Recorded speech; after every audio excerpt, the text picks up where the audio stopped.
On today's episode, Dr. Liz and I welcome Dr. Alexandra Solomon to the show, and we talk about the importance of practicing love every single day. We start with discussing the importance of relational self-awareness, then discuss conflict surrounding relationship intimacy, and even tackle what to do when you're all in, but your partner isn't as excited to do the relationship work needed to keep things going strong. Dr. Alexandra Solomon is a renowned clinical psychologist and relationship expert serving on faculty at Northwestern University's School of Education and Social Policy. She's the founder of the Institute for Relational Self-Awareness and author of books including Loving Bravely and Taking Sexy Back. With nearly 30 years of experience at Northwestern University's Family Institute, she teaches the popular Marriage 101 course and is a sought-after speaker and media commentator on relationships, presenting to organizations like West Point and Microsoft. We hope you enjoy the show.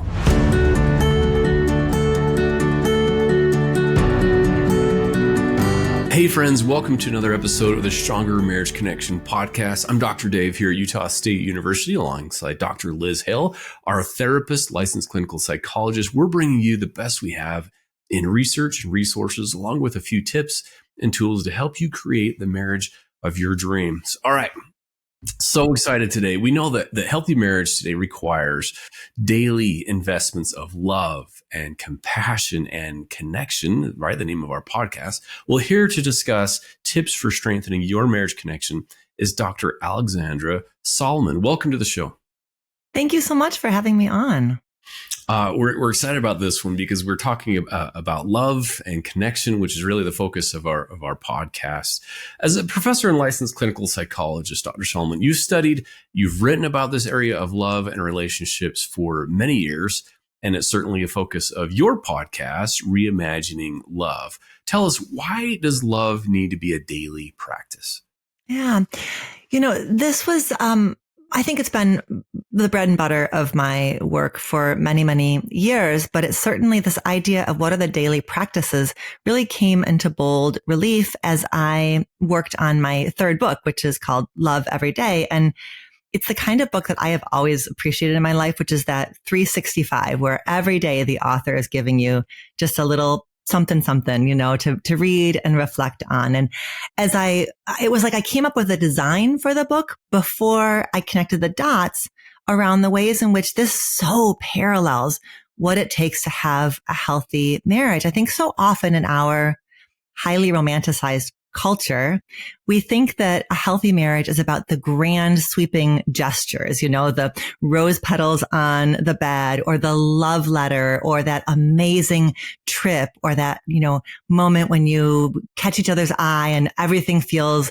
magical. But what the research has found and what, we know as relationship experts and as therapists, certainly Dr. Liz and I, it really is the little stuff that either adds up, puts money in the bank account of connection or erodes connection. And it's the little things, it's the little missed opportunities and the things, in my marriage at least, it is the 3 to 4 things that I don't say each day that really strengthen my marriage. So that has been fun for me to dig into the micro, the small stuff, because I think it subverts so many of these messages that we've been told about love. Yeah. Mm-hmm. Isn't that true that not everything needs to be said, does it, Dave and Alexandra? Mm-hmm. Yeah. No. My marriage got a lot quieter when I first discovered that. The house got quieter, the car got a little quieter, more peaceful. What were you going to say? Pardon me. Yeah, no, just that, right. There are lots of things that go through my head that really don't need to see the light of day. But interesting, you both have the male-female perspective. I think this is something that tends to be a growing edge more so for women, is that we as women, I think there have been so many ways in which the world has given us the message that our voice is smaller or less than. I think that means sometimes in our relationships, when we bite our tongue or hold back, it can feel like we are doing to ourselves what the world has done to us in some ways. But it is definitely the case that first knee-jerk, raw, half put together idea really probably isn't the one to put out there. I think women are powerful, Alexandra. You know what I mean? I think we're powerful for better or for worse. So I think it's just an example of that. We're not being hushed or quieted, but our words are powerful. And do I really want to say this right now? You know, what's going to happen if I do say this? I also love you talk about relational self-awareness, this very thing. Let's talk about that and how you say it's a key to a healthy relationship. I think it's so easy to get focused on my relationship would be better if my partner would just do these things differently. You know, it's so, I mean, I think as somebody who's been married for a long time, I get into that mindset as well. It's really easy for me to see the things that it's easier for me to see sometimes the things that my husband is doing than the things that I'm doing. So I think in part from my own journey, but certainly because it's what I know from my clinical work and from my research is that our relationships are strengthened when we understand ourselves more deeply, when we understand that we wear a pair of glasses, truly that skews our view. We don't have exactly clear, perfect view of ourselves, of our partner, and of the dynamics. And so relational self-awareness is getting familiar with what that pair of glasses that we wear amplifies and minimizes. And that's everything from the experiences we have in our family of origin growing up are really central, but also just the messages we've internalized as men, as women in our culture, understanding all of that so that then we get to make a choice. We're not just sort of these creatures of habit and creatures of our history. Tell us, I'm curious about this, Dr. Solomon. Tell us a little bit more of like tips for relational self-awareness, because it's so, and maybe what gets in the way, because for me, it feels like I see couples, or I might feel like triggered emotionally, right? The front part of my brain, it wants to react instead of slow down and respond. And I almost have to like take a step back and take a breath and pause almost to be like, okay, what's really happening? Or I'm about to go into this negative cycle again. Do you have tips for couples to, slow down and become more, self-aware, relational aware? I think that has to be the first step is even knowing, like being in your body enough to know when you've gone from that kind of calm, open, you can see the big picture to that tense, clenched, narrow vision.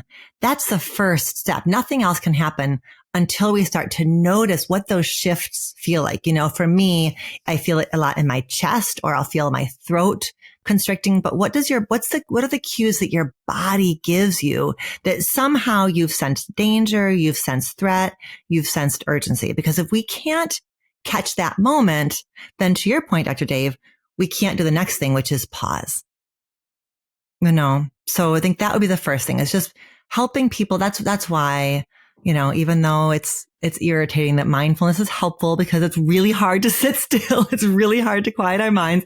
That is why it's so powerful, right? Because that's what helps us be in our bodies enough to know that we've gotten activated. Because once we can catch that, then we can do that thing, which is the pause. I know that I'm not at the point yet where I can understand what's gotten triggered in me while I'm trying to deal with the moment. Those are pretty different, practices, like trying to talk something through with my husband or one of our young adult kids.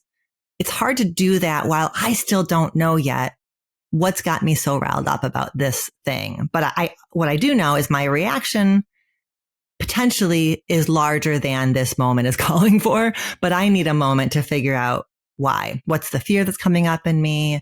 What's the anxiety? What does this remind me of from my past? So those are some of the initial sorts of steps.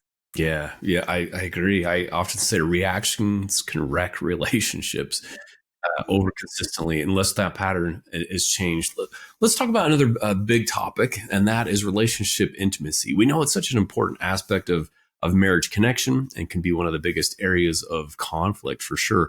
How can couples approach relationship and intimacy challenges as a team, and how can they really transform conflict into opportunities for intimacy and growth? Yeah. Intimacy, I think it's a big bucket. It includes emotional intimacy and sexual intimacy and intellectual intimacy. I think there's different ways, different forms that it takes. But intimacy is, I don't think of it as much, and I'm curious what both of you think. I don't think of it as much as like an individual capacity. Like one of us has a high capacity for intimacy, one of us has a low capacity for intimacy. It's more something that two people create together. It's a moment, which is why, to your point, it's something that two people need to work together on. And certainly in a marriage, it's not uncommon for people to have different preferred avenues to intimacy, right? For some of us, it is the sexual intimacy that opens us up to emotional intimacy. For others of us, it's the emotional intimacy that opens us to sexual intimacy. But I want couples to think a bit more of a palette than a hierarchy. There's not better and worse ways of being intimate. It's just, what are each of us doing to create that felt sense of, like it's us. We're in this together. Yeah, I love that sense of I had a professor once, Dr. Solomon, when I was an undergrad, and I still remember this. His name was Davy Chandler, and he was actually in a motorcycle war with the leather and the chains and long hair and tattoos. And so it was so funny that he once said, "Intimacy means into me you see," and I was like, brilliant mic drop moment. But it's being that vulnerable, right? And I think he's talking about that emotional intimacy, being able, into me you see, this moment where I can be raw and real and be accepted for that and not feel that shame for others. But it takes risk, because if I risk and then I get burned, oh man, yeah, I'm not going to risk very soon again. So it takes time, doesn't it? Mm-hmm. It also, the other thing about intimacy is that I slow myself down enough that I can really see you, that you are different from me. You have different priorities from me. When we can look at the same thing and one facet stands out to me versus stands out to you. And I think sometimes we think intimacy is everybody's samey same. We're kind of almost like merged together. But there's that element of intimacy, which is like, I'm kind of actually fascinated by the way that you're different from me. And those differences strengthen us. But darn, a lot of the time those differences feel threatening. If you don't see it exactly the way I see it, then am I okay? Or are you okay? Or can you respect me? So I think, Dave, to your point, when we cultivate those moments of intimacy, it's also that we can, in that space, like really tolerate how fascinating that I love you and you see things differently than I see them. Mm-hmm. Mm-hmm. Yeah, and that's okay. Yeah. There's really no other way, is there? There's no other way. We're not married to our clone. Thank goodness. Wouldn't want that. No, we don't need that. Right. And then we know it's common for relationships, of course, over time to become a little stale, a little stuck. Why do we become stagnant in our relationships, do you think? And how can we keep things feeling rather fresh? What do you think? Well, I'm of course interested in what each of you has gleaned about this over your years.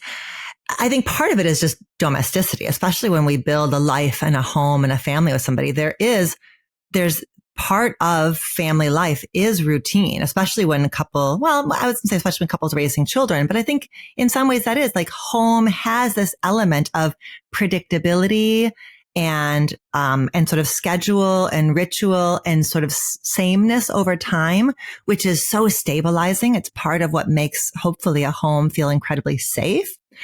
But for the couple in the home, it creates that challenge because we also want to, as you're saying, not stagnate. So where is that space between like comfort and security versus stagnation? So it puts a tremendous burden, responsibility on a couple. I think a big part of it is just creating different contexts, putting the two of you in a different context so that different experiences come forward. We just had, we've got 2 kids home from college, and this wasn't a couple experience, but my husband created this whole plan for us to try a new restaurant in a new neighborhood in Chicago that we hadn't gone to. And it's not a restaurant I ever would have chosen. It's dim sum. So it's not really like, I like Chinese food. It's just not really I'm not so particular about it, but my husband is like a connoisseur and he had done the research, and it was so fun to experience him in that context where he took the lead and he kind of brought, that rallying energy of like the adventure. And it was lovely for me to get to experience him that way, kind of lit up and noticing what stands out to how he knows when he's gotten a really good pork dumpling, you know. It's just, that's not the experience I have of him when we're whatever, sitting on the couch at the end of a very long workday. So those kinds of experiences it takes energy to create the experience, but they're so important because they give us a chance to look at each other a little differently. I'm curious your thoughts.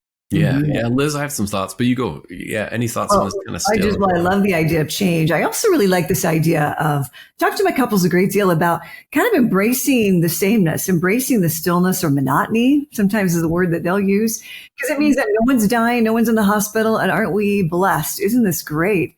This security that we have built here.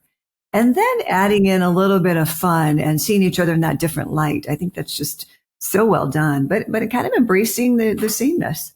It's a good thing. It's a really good thing. Well, especially if we grew up in a home where there wasn't near enough security and sameness, and you never knew when the next shoe was going to drop. You're right. It's a very simple way of looking differently at the sameness. Mm-hmm.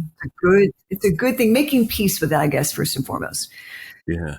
Dude, I like to think I call it the law of least effort, that when we put a lot of effort into the beginning, the exciting time of relationship, then we both get into these almost routines. We can get into ruts in our relationship, but our brain actually doesn't want to work. It loves habit. It loves just knowing what comes next. And even parenting, children thrive with predictability, stability, routine. So we do the same thing, go to bed at the same time. We just start doing things the same. But for relationships, it's not as healthy. We just kind of go on cruise control. So it takes effort. It takes intentional effort. Like you just said, your husband, he did a little bit of research about this restaurant. That took intentional effort instead of just, hey, let's have cereal tonight or whatever it is. So it actually takes breaking out of that. And the brain doesn't like that. It takes a little bit more intentionality and effort and work, and that relationships do. In order for them to get out of that rut, it takes intentional work, and they don't happen by accident, right? Mm-hmm. I'm thinking about what both of you just shared, and it's also a reminder that the same old whatever Taco Tuesday night at your house, there can be a little bit of effort that's put in there, right? Somebody could bring a really, creative question to the table that night.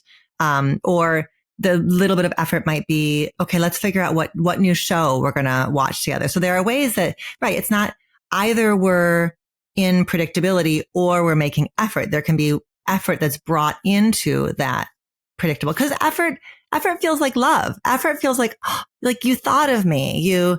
So you're right. You're Dr. Dave, you're validating that our brains don't love it. And it does require like the getting out of that automaticity, being automatic.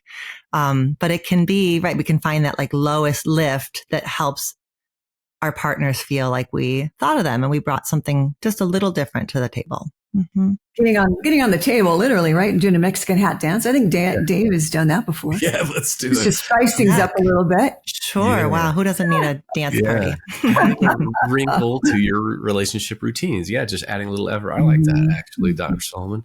Okay, we live in just a crazy busy time, right? It's almost oversaid. It's like go, go, go, go. And it seems like couples, we engage in superficial conversation. It's more of what gets done. And hey, what meetings and what child's going to here, what appointments are coming up. How can couples kind of make time for deeper conversations rather than just the mundane, daily, superficial stuff? It is, I'm sure with your community also, this is a question that comes up so often in my community, is people just wanting tools and ways to go a bit deeper in conversation. I think that makes so much sense. Like, when the heck in our lives were we supposed to have learned how to make conversation a bit deeper?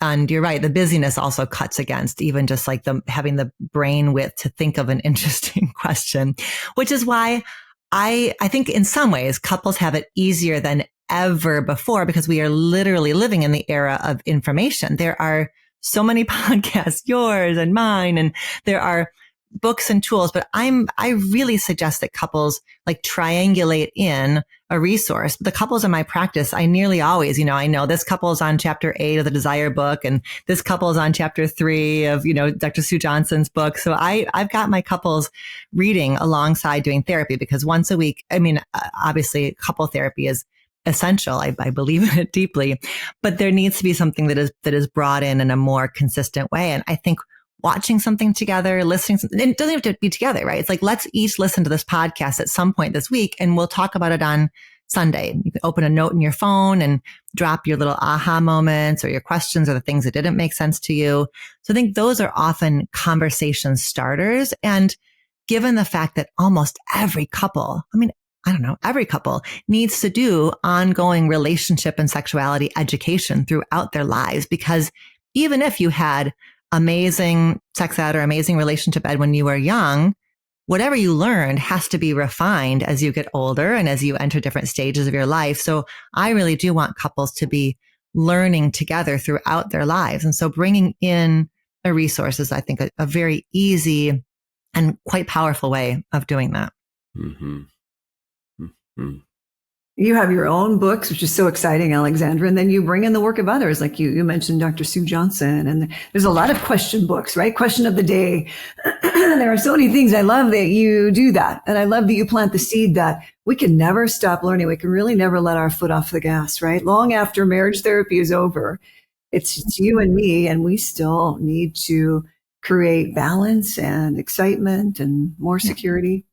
Even if it's not that even if you're not learning something new, it's like just reading that language, I think keeps those muscles. I guess it's like exercise then. It keeps those muscles. I think there is, for lots of people, couples in my practice, for example, I need them to do that because there's no foundation. There's no foundation for how do we talk to each other in a way that invites responsiveness versus reactivity. But even once a couple is quite sophisticated and has been working for a while, it's still just having those things. It's almost like getting a little like chiropractic adjustment, just those little, like just keeping the language and the frameworks and the mindset strong. Mm-hmm. Well done. We'll be right back after this brief message.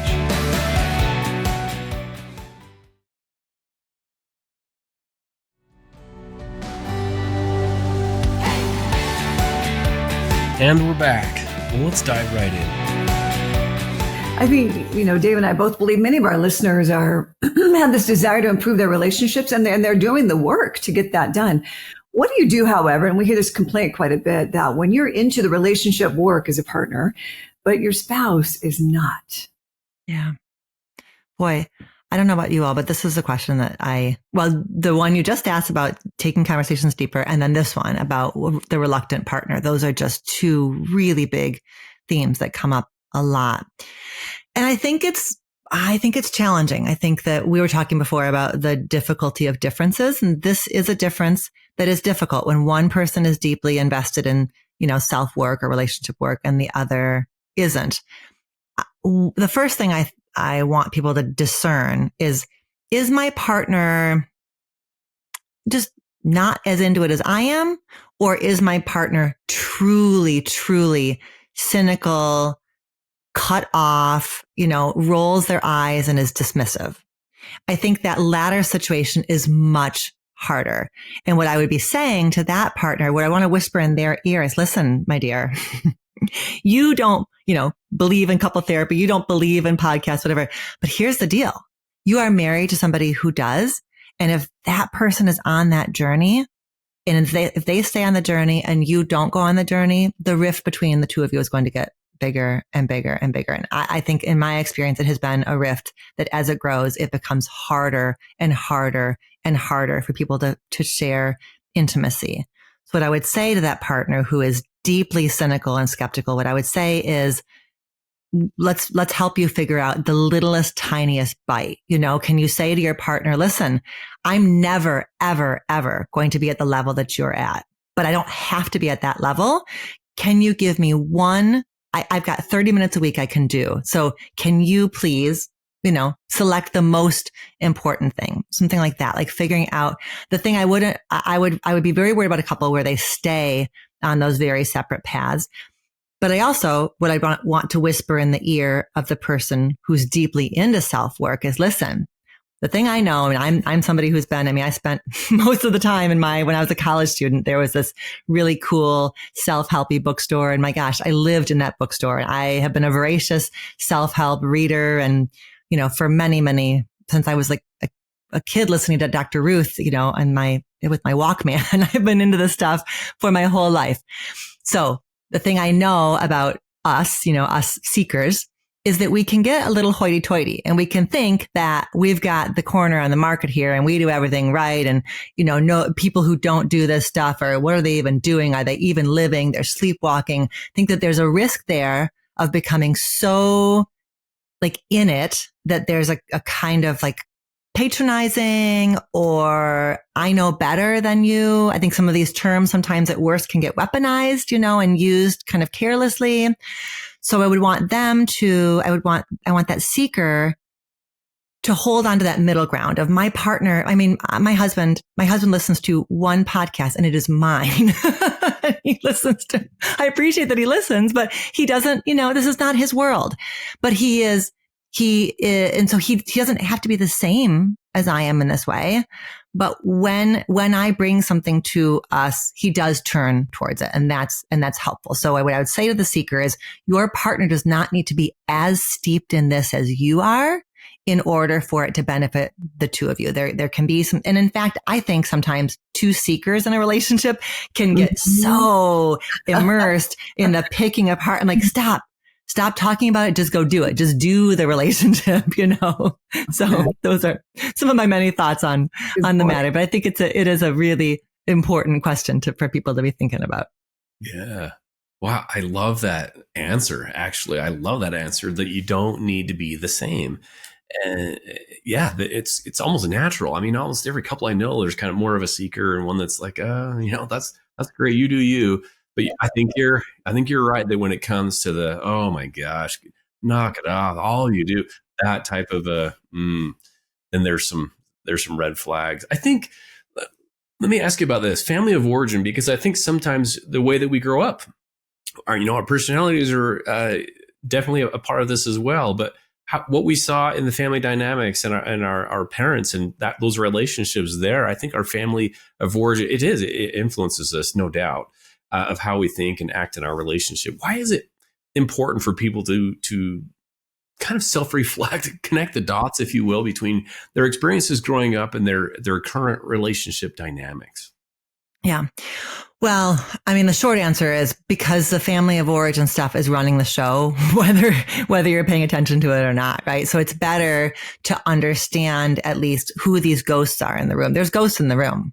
So it's just, are you going to look at them, address them, and kind of put them in their place, or are they going to run the show? Because when we haven't made those connections from past to present, then we truly are just at the mercy of our history. And I think there's a few places where people get scared around this work. And one place I think is, it's really lovely. It's like, my parents did the best they could do. How dare I throw them under the bus? Which is why I never in a million years would throw parents under the bus. Now, I'm also a parent, so I would like to not be thrown under the bus by my adult children, because I did the best that I could. And, my kids have stuff that is from their experience of growing up, like every kid does.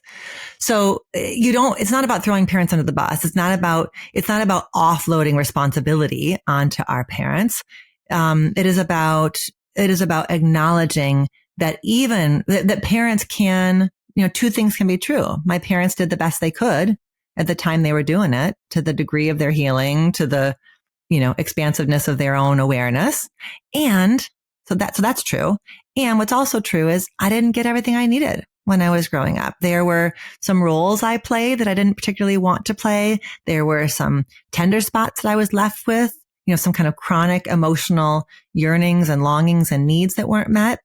And the research is clear that we replay, through the process of attachment. All that attachment science shows us that we attach in our marriages in ways that are very, very, very similar to how we attached when we were little. So we best understand the redos, the ways that we're, asking our partners to fill wounds that they weren't there to create. So that's why that work is so important, but it has to be done. It has to be done with compassion for our parents, and it has to be done with self compassion, that none of us is broken. None of us is damaged, that we can look at our stuff with gentleness, and then our marriages become, to Dr. Liz and I's term, like corrective emotional experiences, right? Our marriages become possibilities to have a new, different kind of experience, perhaps. Mm-hmm. I think partners themselves are powerful, not just women, right? Partners are powerful. We can hurt or we can heal each other. I think marriage is that stage of recovering from childhood a little bit sometimes, right? Or even just misunderstandings from childhood, right? Might have just been in my mind, that story I keep telling myself.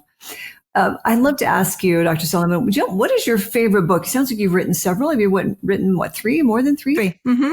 Three, lovely. Which is there one that you're just especially fond of, dear to your heart, and why? My favorite child? Your favorite child.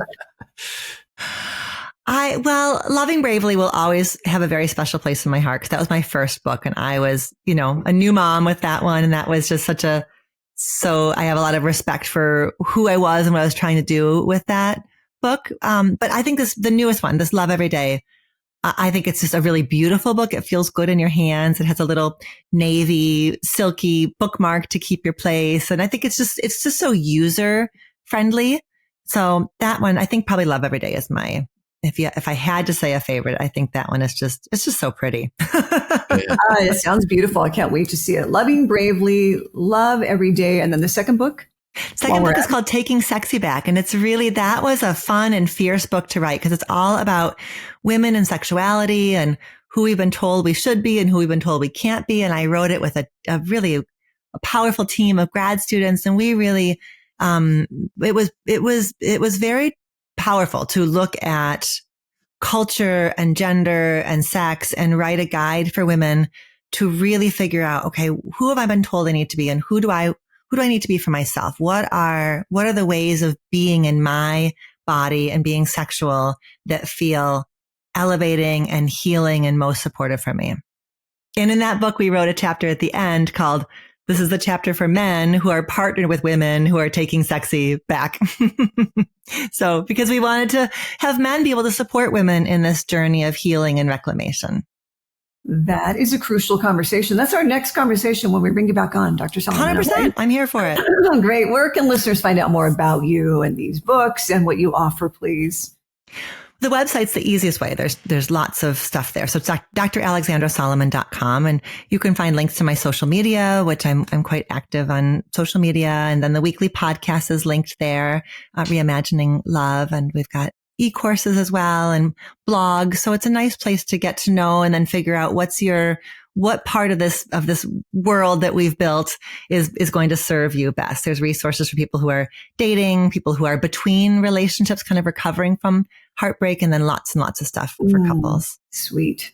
Well great. Done. Yeah, we will put all those links in our show notes. So for listeners, go ahead and check those out. You can see all the links to all the great work that Dr. Solomon has done. Hey, before we let you go, we like to ask our guests a couple of questions. The first one is in honor of the name of our podcast, Stronger Marriage Connection. In all of your personal, your professional experience, what do you feel like is the key to a stronger marriage connection?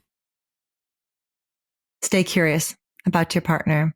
Be humble about the fact that you don't have them all figured out, because you haven't met them on this day of their journey. So kind of be a little bit fascinated by who they are today. Yeah, love that. And I love that you couple curiosity with humility, because humility is so critical, isn't it, in relationships? As soon as the wall goes up, or the pride, or the look with the squinty eyes and shaking your head like you don't know what you're talking about. Yeah. Oh yeah. Man, it erupts. So I love that. Yeah, when I say to my husband, well, I know what you're going to say, that is it's just an intimacy killer. How arrogant of me to think that I know what he's going to say. I haven't even met him on this day. Maybe he's got something different I haven't even heard before. So yes. Yeah. Oh, those squinty eyes. Right, Dr. Dave. Those are, those shut it all down. Yeah, that's right. Hey, from everything we've discussed today, is there a take-home message? We call it our takeaway of the day that you want our listeners to remember. I think the takeaway of the day probably would be to be willing to study your reactivity. The stuff that makes you feel tense, the stuff that makes you feel urgent, stuff that makes you feel kind of shut down or cynical or hopeless, to take a look at that and to be curious about what it's showing you about a place that you're stuck, or maybe something that you might need to ask for a bit differently than you have. So but to begin by looking at your own reactivity. Oh man, I love that. Love that answer. Liz, what about you? What's your takeaway the day with our guest today, Dr. Alexandra Solomon?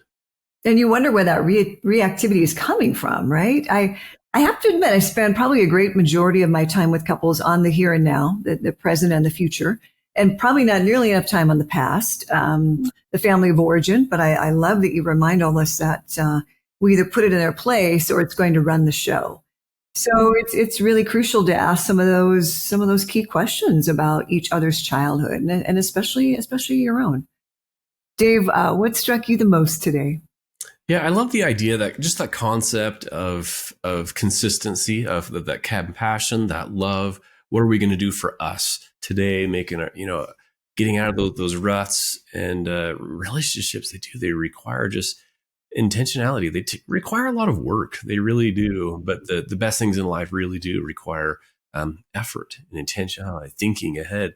Yeah, let me check in with my wife today, or hey, what's on your mind, or what's stressful, or what can I do for you? Those types of check-ins regularly, making those deposits into those love buckets, I think are critical. So, wow, so much, Dr. Solomon, that you have packed into today's podcast. Thank you so much for coming on today.